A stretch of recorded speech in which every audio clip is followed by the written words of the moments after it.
Let's say we have a function f from set A to set B, where set A has elements small a, small b and small c in it, and set B has elements 1 and 2 in it.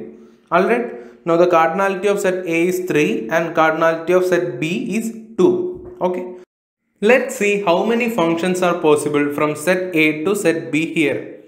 So, the element A in the set A can be mapped to any of these two elements in the set B. So, A can be mapped to either 1 or 2, B can be mapped to either 1 or 2, and C can be mapped to either 1 or 2. So, if you see, all of these three elements in the set A can be mapped to any of the two elements in the set B.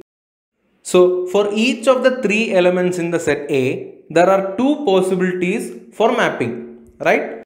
Now, what can we say about the total number of mappings possible?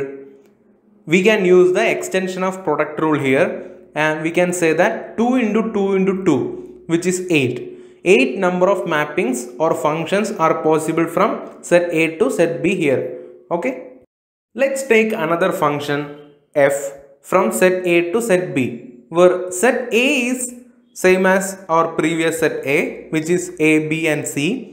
Set B is 1, 2, 3, 4, 5. Okay, here cardinality of A is 3 and cardinality of B is 5. The question is, how many functions are possible from this set A to the set B here? Now, if you see, the element A in the set A can be mapped to any of the element in the set B. There are 5 possibilities. A can be mapped to 1, or it can be mapped to the element 2, or it can be mapped to the element 3 or 4 or 5, right? So there are 5 possibilities. Similarly, for all of these elements in the set A, if you take the element B or the element C, B can be mapped to any of the 5 elements, also C can be mapped to any of the 5 elements. So there are 5 possibilities for each of the elements. Now, according to our extension of product rule, we have 5 into 5 into 5, that much number of mappings possible, right? So which is nothing but 125. So here the number of functions possible from set A to set B is 125. Now in general, let's take a function f from set A to set B, where the cardinality of set A is m and the cardinality of set B is n. Now we ask the question, number of functions from A to B, what is that? Okay, so we need to find that. Let's see.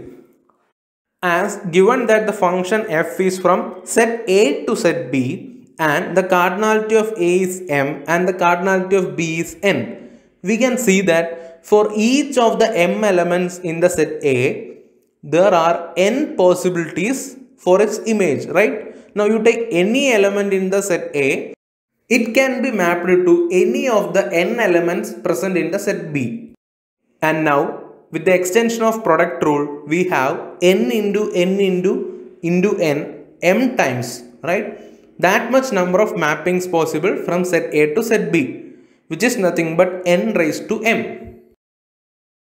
And thus, we have our final answer as n raised to m.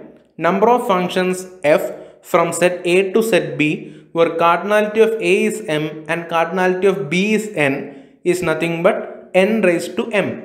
Thank you all, and we'll see you in the next video.